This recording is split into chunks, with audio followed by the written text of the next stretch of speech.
Salut les gars, il est 11 heures. Vous connaissez, c'est évidemment l'OM au café et ça me fait très plaisir de vous voir, d'autant que vous êtes pas mal nombreux. Tiens, dès le début de l'émission, il y a beaucoup de monde en direct sur notre chaîne Twitch. Je vous salue les gars et les filles, s'il y en a. Je salue aussi tous ceux qui vont nous suivre tout au long de la journée, demain, après-demain. En replay, évidemment, vous connaissez le procédé, vous me dites si ça marche, si vous m'entendez.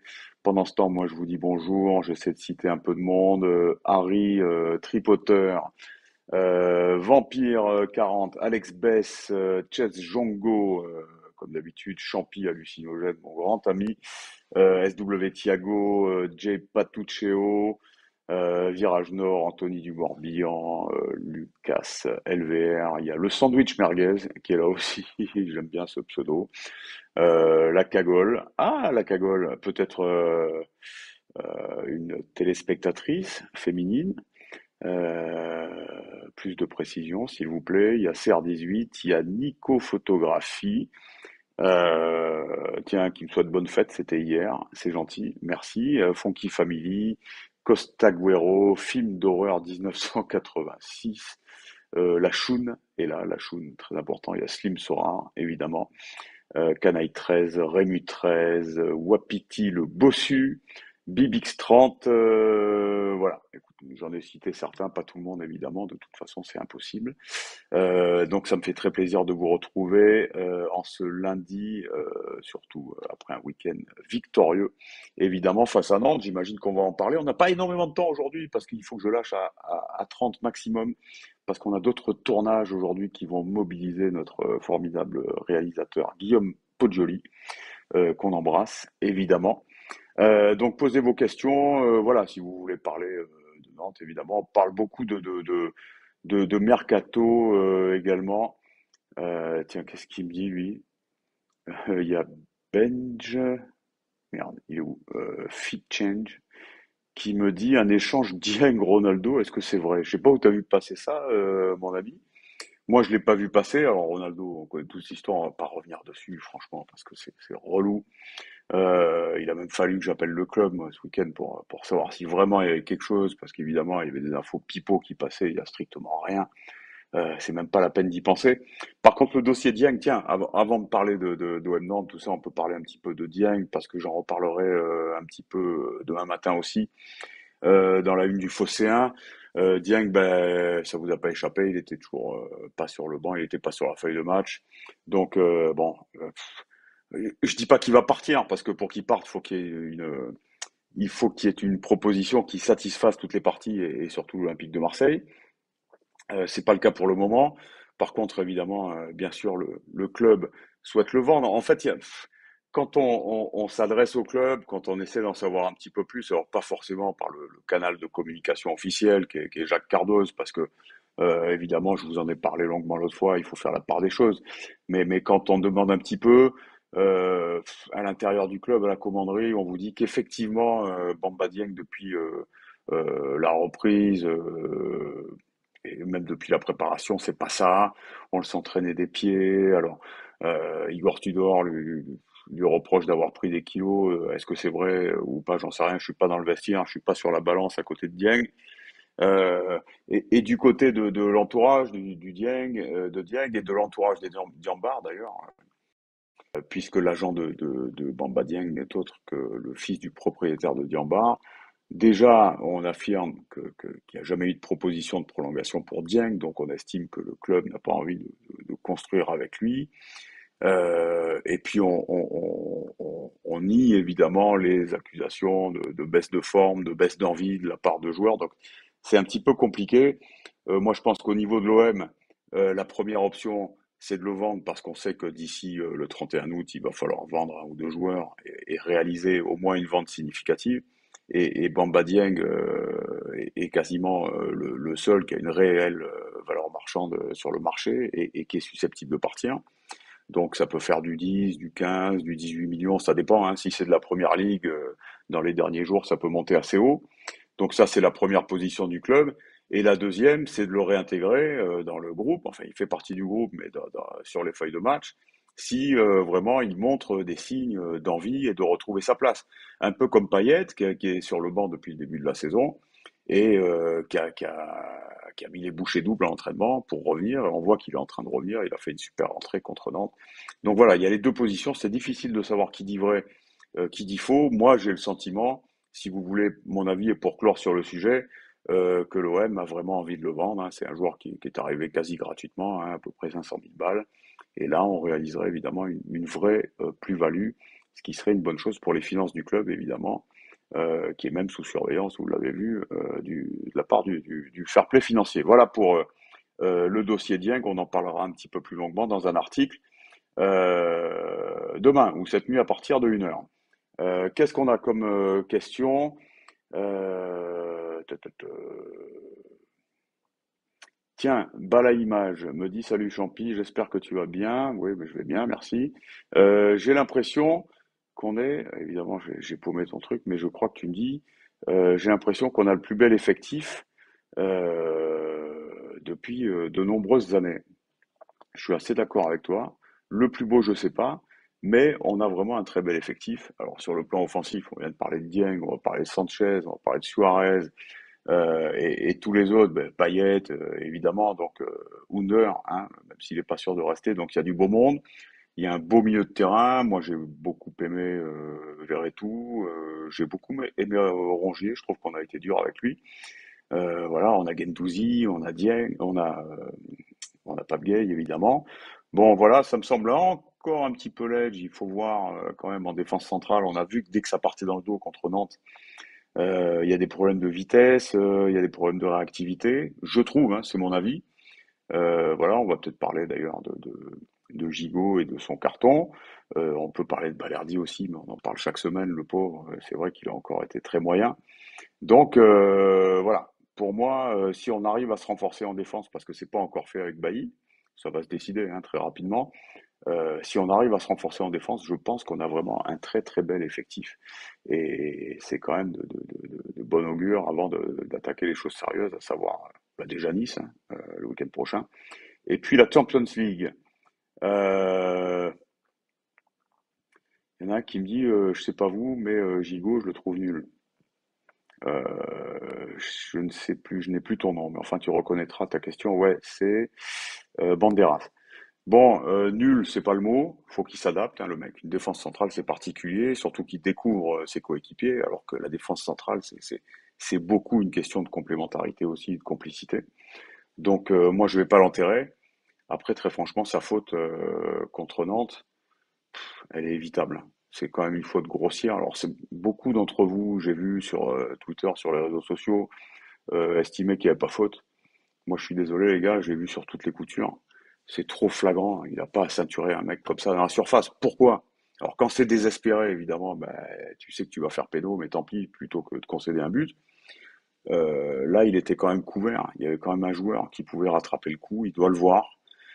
Il doit gêner au maximum l'attaquant, y compris avec les bras, mais pas le ceinturer grossièrement comme ça. D'autant qu'il est couvert. S'il le gêne suffisamment, après, vous avez l'autre défenseur marseillais qui peut rattraper le coup.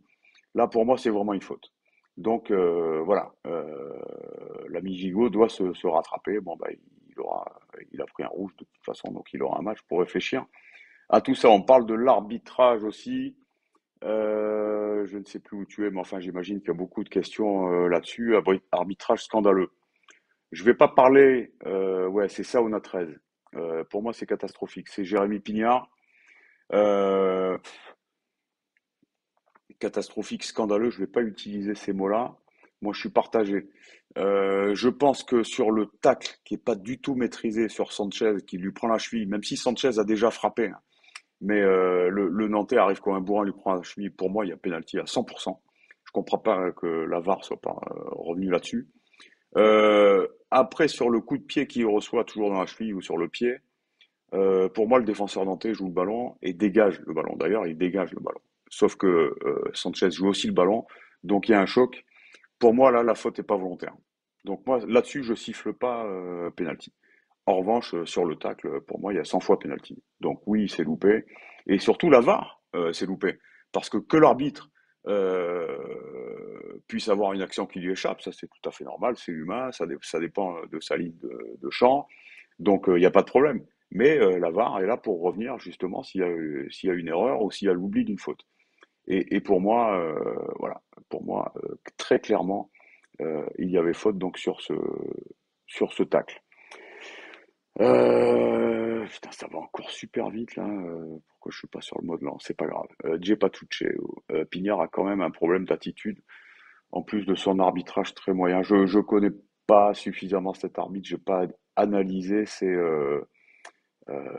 attitudes. Ça, je sais pas. Je sais pas, je peux pas te répondre à ça. Putain, vous êtes très très nombreux aujourd'hui. C'est pour ça que ça défile super vite en fait. Je trouve Tchaleta et Touré bien supérieurs à Balerdi et Gigot. Pour Tchaleta, ça fait aucun doute.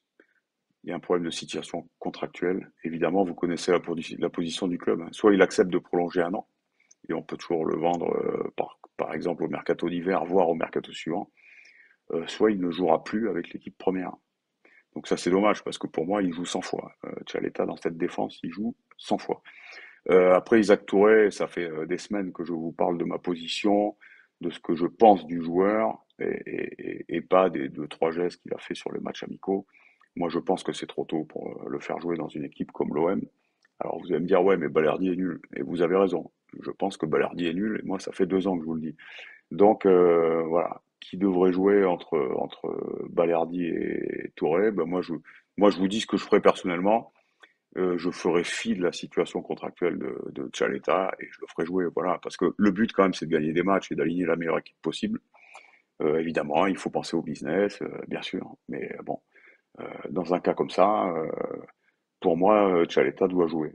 En plus, ça peut aider pour le vendre. Bon, ça va peut-être être résolu si jamais Eric Bailly finit par signer. Pour l'instant, vous connaissez le système.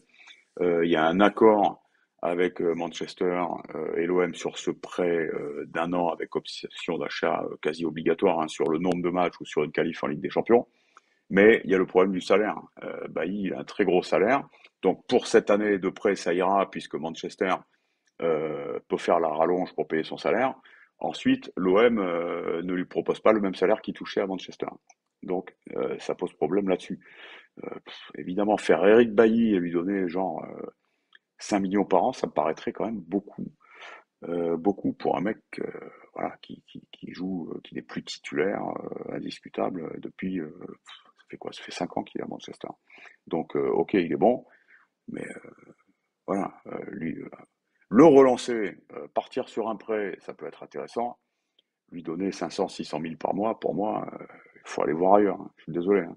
Encore une fois, je suis pas McCourt, c'est pas moi qui paye. Je suis pas Longoria, c'est pas moi qui décide.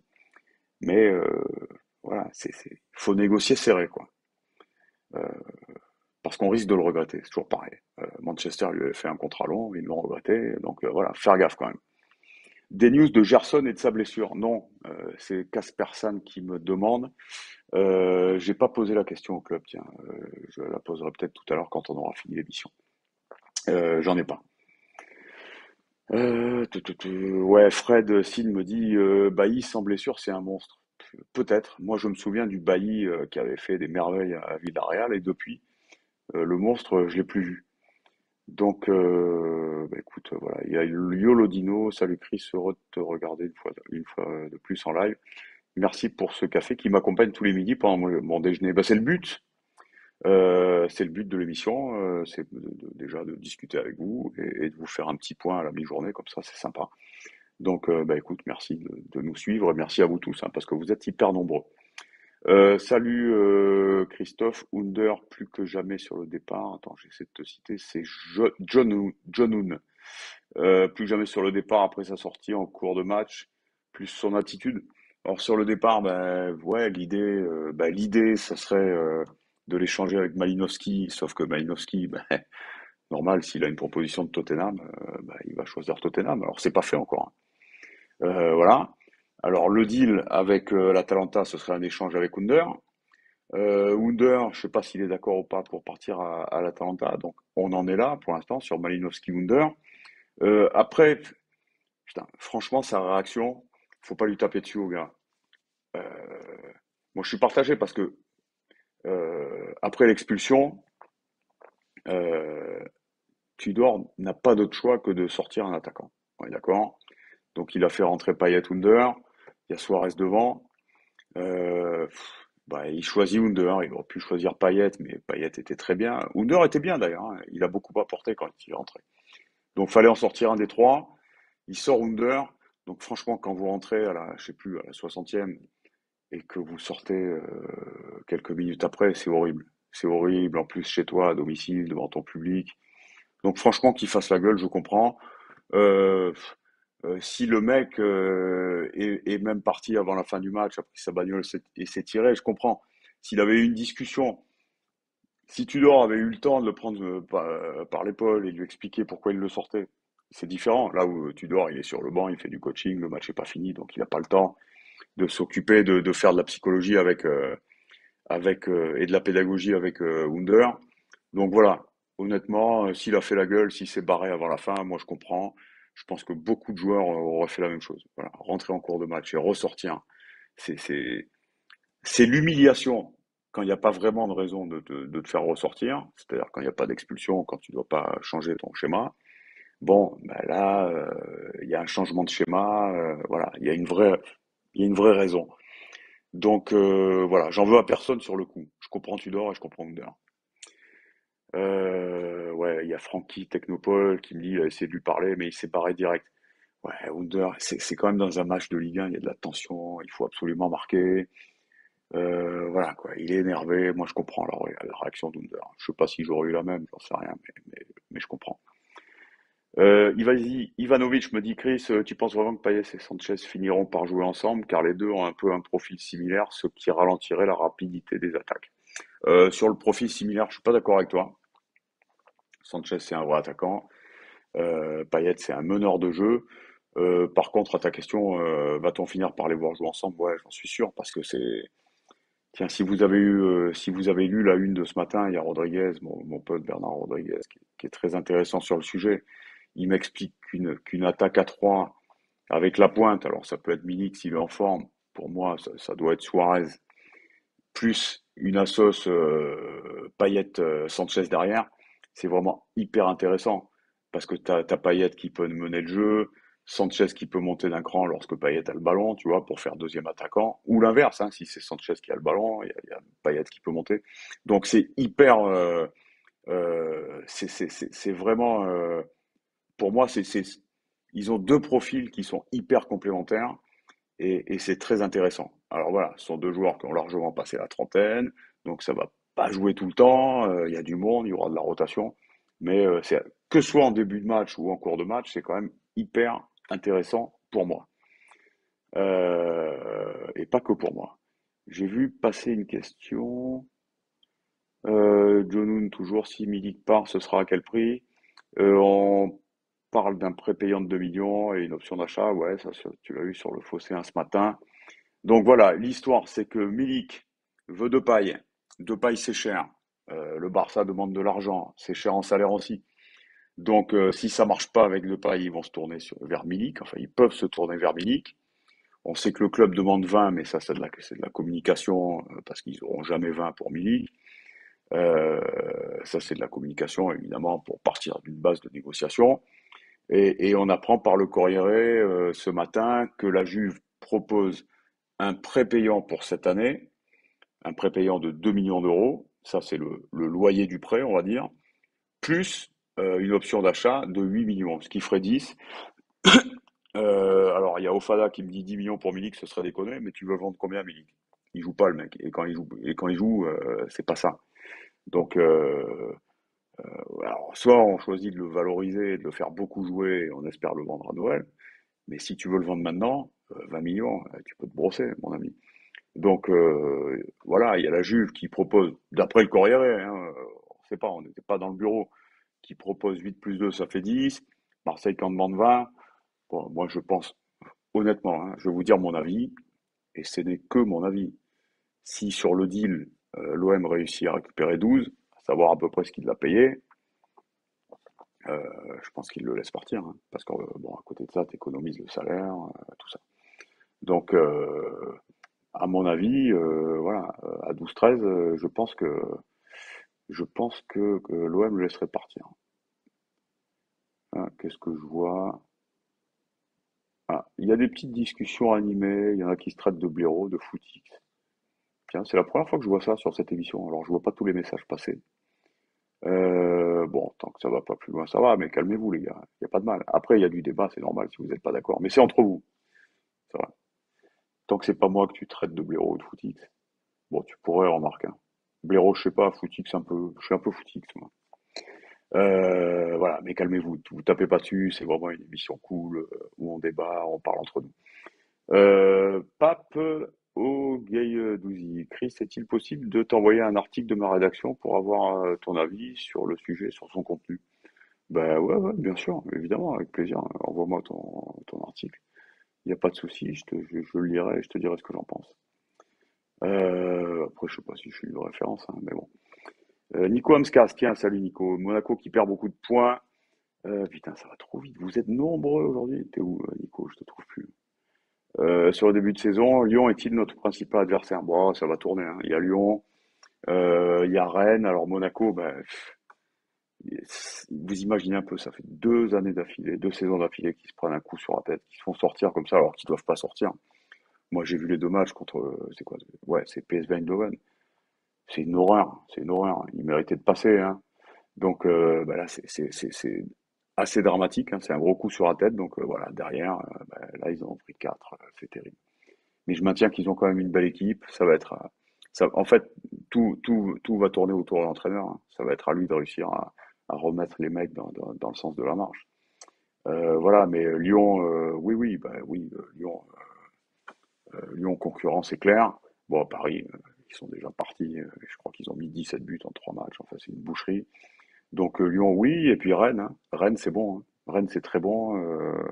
Beau but de Terrier hier. Voilà, ils ont une grosse équipe. Ils ont un gros banc de touche. Hein. Moi, je vois souvent des jeunes. Alors, ils reviennent de blessure, hein, mais Souleymana et Doku sur le banc. Les mecs, c'est deux dragsters. Hein, c'est des bombes. Hein. Donc attention à Rennes aussi. Voilà, mais je suis d'accord avec toi. Il va falloir se bagarrer avec Lyon, mais comme d'habitude, hein, j'ai envie de dire. Comme d'habitude. Je vois que ça frise un peu de temps en temps, là, ça gèle, pardon, c'est toujours ma connexion qui est dégueulasse. Je regarde l'heure en même temps, il est 22, donc on va encore se faire 6-7 minutes ensemble. Et puis ensuite, on se quittera parce qu'il faut qu'on fasse vite, il faut qu'on lâche notre réalisateur aujourd'hui. Ouais, Francky Technopole me dit attention à Lens, je sais pas penser. Mais Lens, non seulement il y a des résultats, mais en plus ça joue au ballon. Hein. Ça joue, hein. C'est magnifique. Hein. J'adore leur jeu. Bah tiens, il y a Fabulous Fab qui me dit Lens, j'adore leur jeu. On est deux. Donc ouais, hein, c'est bon. Hein. Ils perdent des joueurs. Enfin, ils ont conservé encore Fofana, mais il n'y a pas que. Hein, ils sont allés chercher un Portugais qu'ils ont mis à droite pour remplacer Klose. Ils ont mis Frankowski de l'autre côté. Enfin, ou c'est peut-être l'inverse, je sais plus. Ils sont allés chercher comment il s'appelle, Openda, c'est ça.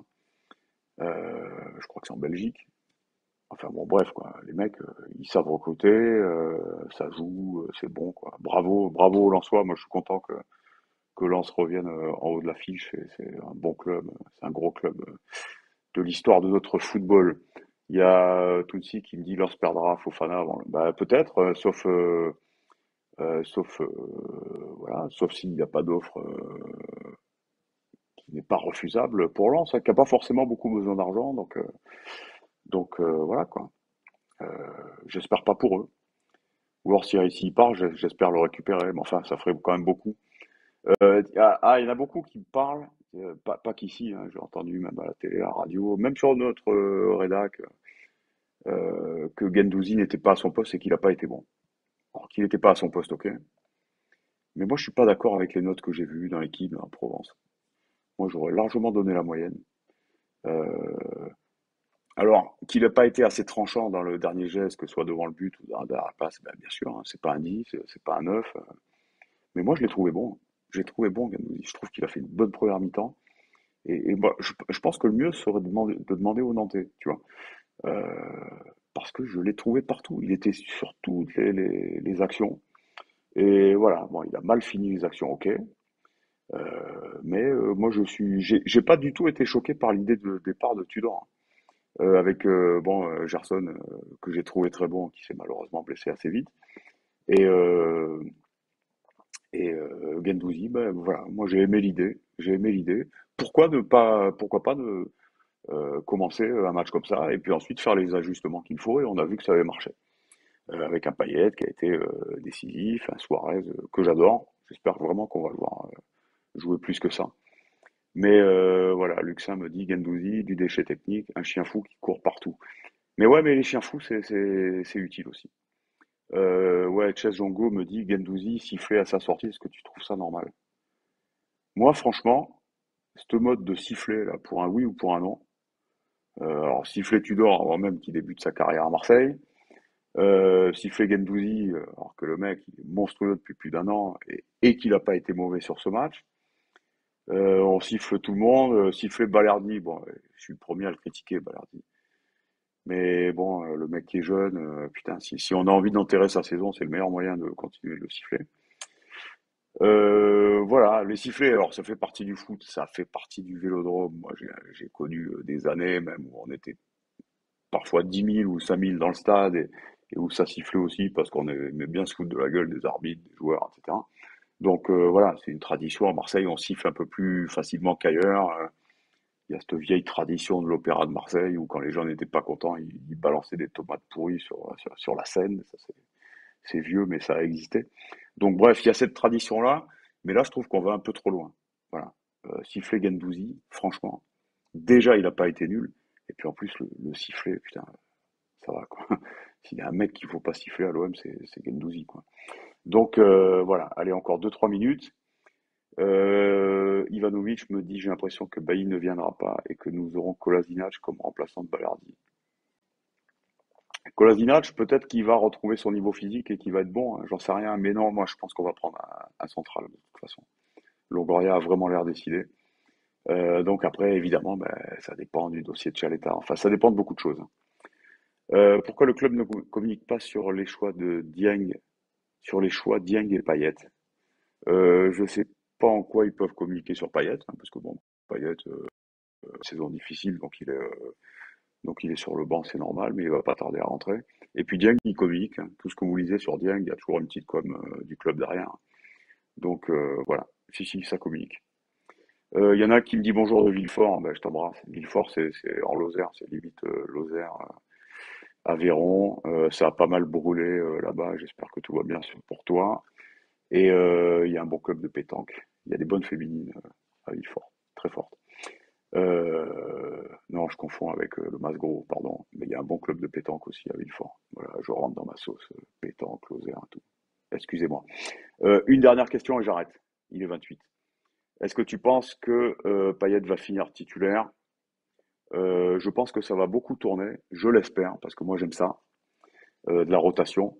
Mais je pense que s'il est indiscutable, s'il est à son meilleur niveau, ben, évidemment que Payet sera titulaire. Ouais, ouais, ben, Lozère Ardèche, c'est pas Lozère Aveyron. Ben, évidemment, je me suis gouré entre Villefort et le Mas-Gros. Je viens de le dire. Évidemment, Villefort, c'est la limite Lozère Aveyron. Et c'est en plein dans les Cévennes. Voilà, on termine sur ce petit point géographique et régional. Ouais, voilà, il est 28, il faut vraiment que je libère l'antenne et que je libère Guillaume Poggioli. Je vous embrasse, les amis. Je vous dis, ouais, à demain, oui, demain matin, c'est moi. Ben voilà, on se retrouve demain pour de nouvelles aventures et peut-être un peu plus de temps pour développer tous les sujets. Je vous embrasse, passez une bonne journée et à demain. Ciao.